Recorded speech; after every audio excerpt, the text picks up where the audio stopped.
मार्ग स्वाश्रित है, मूर्त पदार्थों के आश्रित नहीं है। अमूर्त पदार्थ केवल हमारे अनुभव में आता है।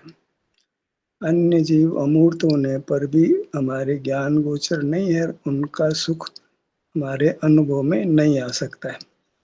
हमारे काम के अन्य पदार्थ, अन्य जीव भी काम के नहीं और पुद्गल भी काम के नहीं। काम का केवल हमारा अमूर्त रूप है, जो इंद्रिय गोचर नहीं होने की अपेक्षा उसको अमूर्त कहते हैं।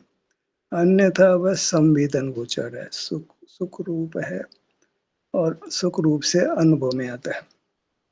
ऐसा नहीं कि वो हमको उपलब्ध नहीं है, उपलब्ध है, वह सुख रूप से या शारीरिक दुख रूप से अनुभव में आता है। उसी रूप से हमने उसको प्राप्त करना है। मूर्त पदार्थों के आश्रय से कुछ भी उपलब्धि होने वाली नहीं है। वे हमें सुखदायक प्रतीत होते हैं लेकिन सुखदायक नहीं है। तो मूर्त पदार्थों से जो विरक्त हो गया वह वास्तव में परमात्मा ही हो ही गया समझो। फिर उसके परमात्मा होने में देर नहीं है। पर हम तो मूर्त पदार्थों को धन मानते हैं, तो उससे विरक्त कैसे होंगे। अर्थ है, उससे हमारा जीवन चलता है। दूसरी ओर अर्थ के आश्रय से राग आदि दोष पैदा होते हैं, बंधन होता है, समन्वय करना पड़ता है। जितना जीवन के लिए आवश्यक है उतना अर्थ का उपयोग करना है, इससे अधिक नहीं करना।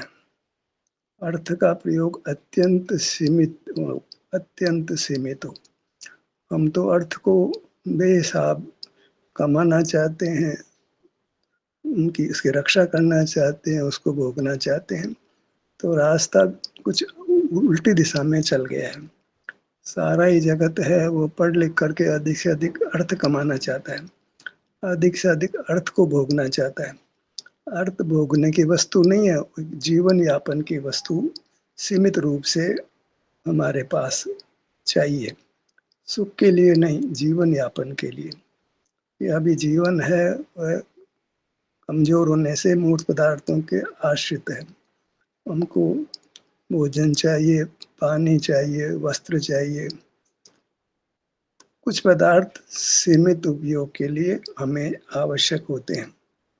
उतना मूर्त पदार्थ का परिग्रह हो, उतना मूर्त पदार्थ के ज्ञान का परिग्रह हो, एक मर्यादा में। इसको हम परिग्रह परिमाण कहते हैं। कम से कम परिग्रह से काम चलाना और अधिक से अधिक अपने स्वरूप को, जो कि संवेदन गोचर है, अनुभव में आता है, अपना क्षेत्र, अपना विस्तार, अपनी वस्तु सिर से पांव तक, उसी को अवलंब करके हमें सुख पाना है। मूर्त पदार्थों के आश्रय से सुख नहीं पाना है। मूर्त पदार्थों का न विशेष अर्जन करना है, न उनका रक्षण करना है, न उनका भोग करना है। ऐसा जो समझ जाते हैं वे समय निकाल पाते हैं अपने सुख स्वभावी शरीर को भोगने के लिए। वे वास्तव में सुखी होते हैं। वो बाहर देखते हुए तो अपनी वस्तु भोगने में नहीं आती है जो सुख की बनी है। केवल अपना स्वरूप ही सुख दे सकता है। अपना विस्तार, अपना क्षेत्र जो वस्तु रूप से कहने में आता है, अपनी वस्तु अपने क्षेत्र से अनुभव में आती है, क्योंकि वहाँ सुख दुख का परिणाम होता है। बाहर तो कोई सुख दुख का परिणाम होता नहीं है, किसी पुद्गल में सुख परिणाम होता नहीं है, अन्य जीवों में होता है लेकिन हमारे अनुभव में आ सकता नहीं है। तो सिमटना है, कहाँ तक, सिर से पांव तक सिमटना है। यही भोग्य है, इसी को भोगते रहना है।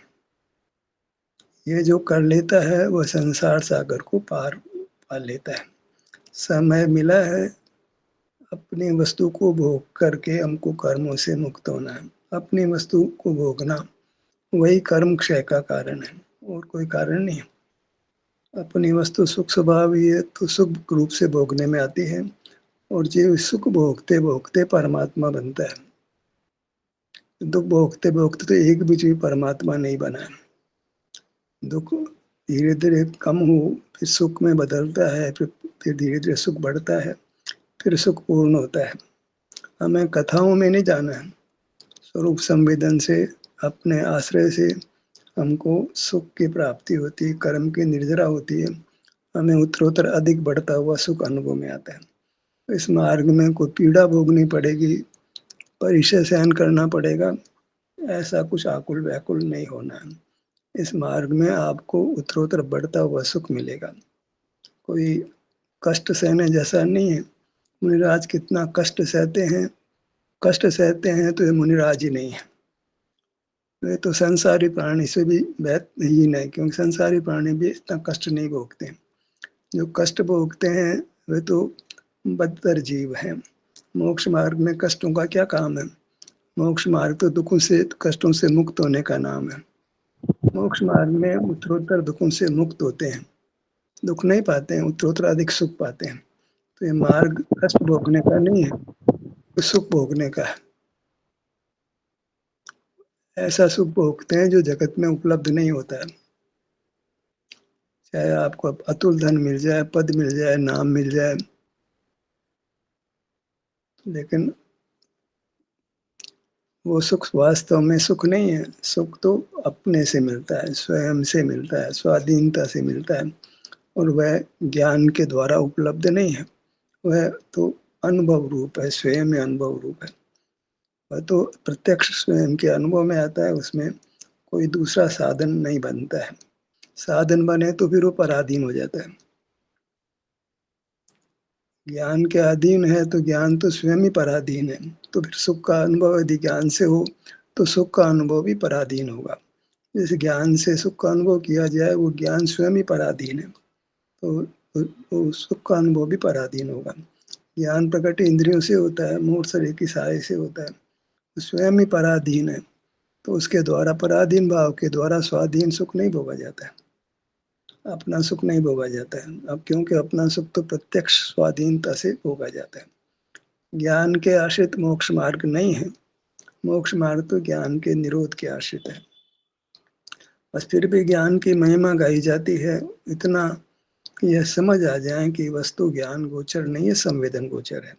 ज्ञान को विराम दें, ज्ञान का निग्रह करें, ज्ञान का निरोध करें, इतनी सी बात हमको समझना है। और वो समझ भी वास्तव में जब ज्ञान छोड़ करके अपनी मूर्त के समक्ष सुख का अनुभव करते हैं तो समझ आती है, अरे इसको तो काम ज्ञान छोड़कर हुआ, ज्ञान से नहीं हुआ है।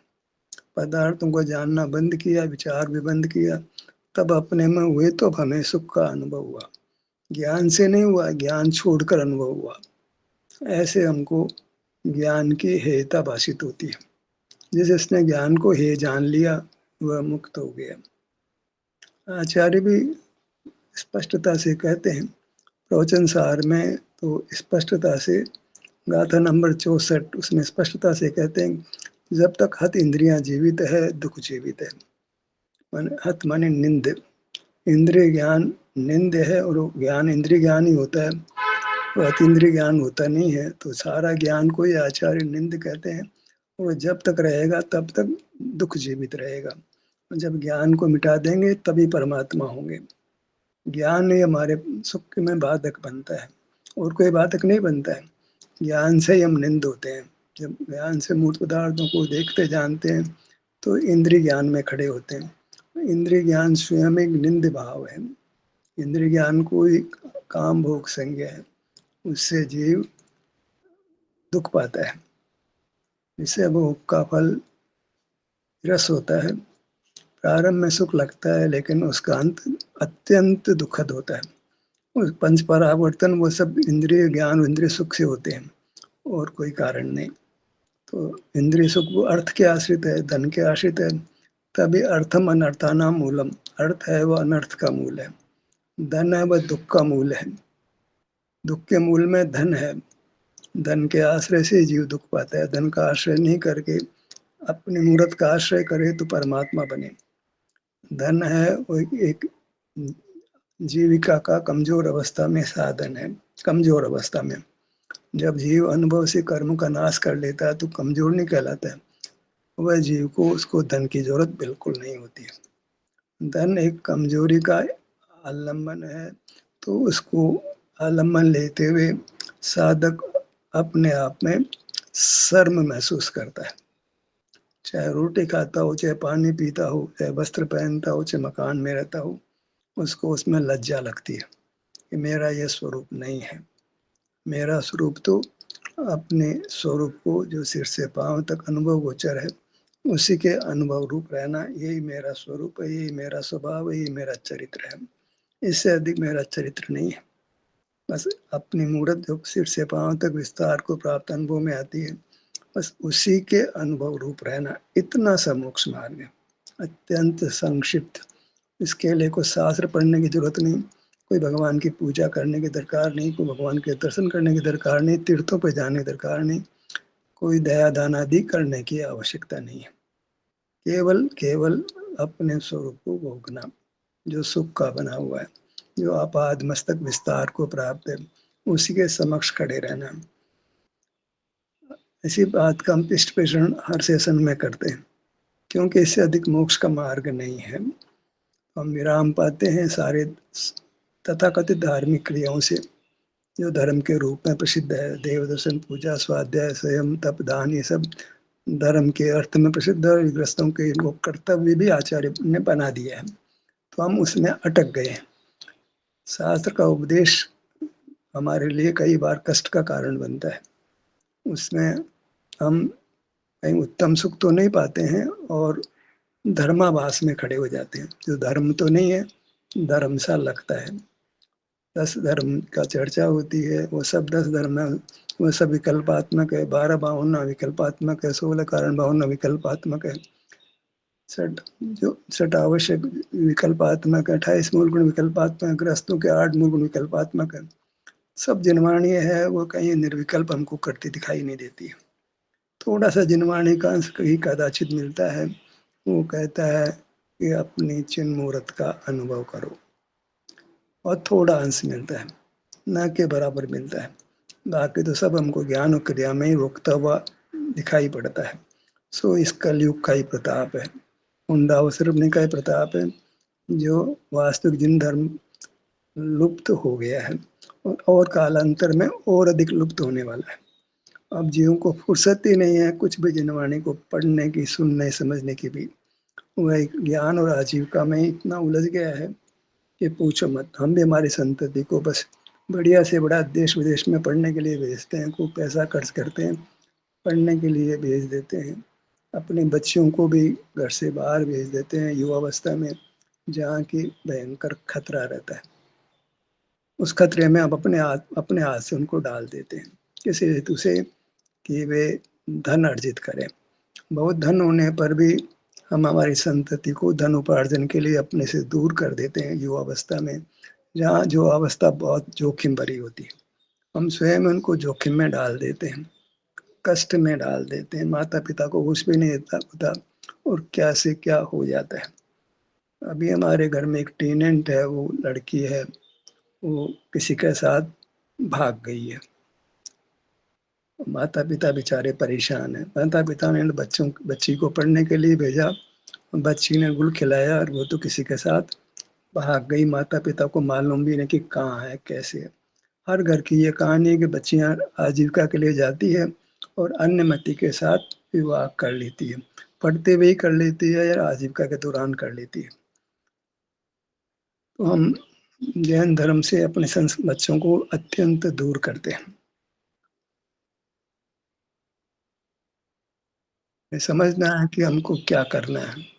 1 मिनट होल्ड करेंगे। कोई न कोई ऐसी परिस्थिति बन जाती है, बंद करना पड़ता है।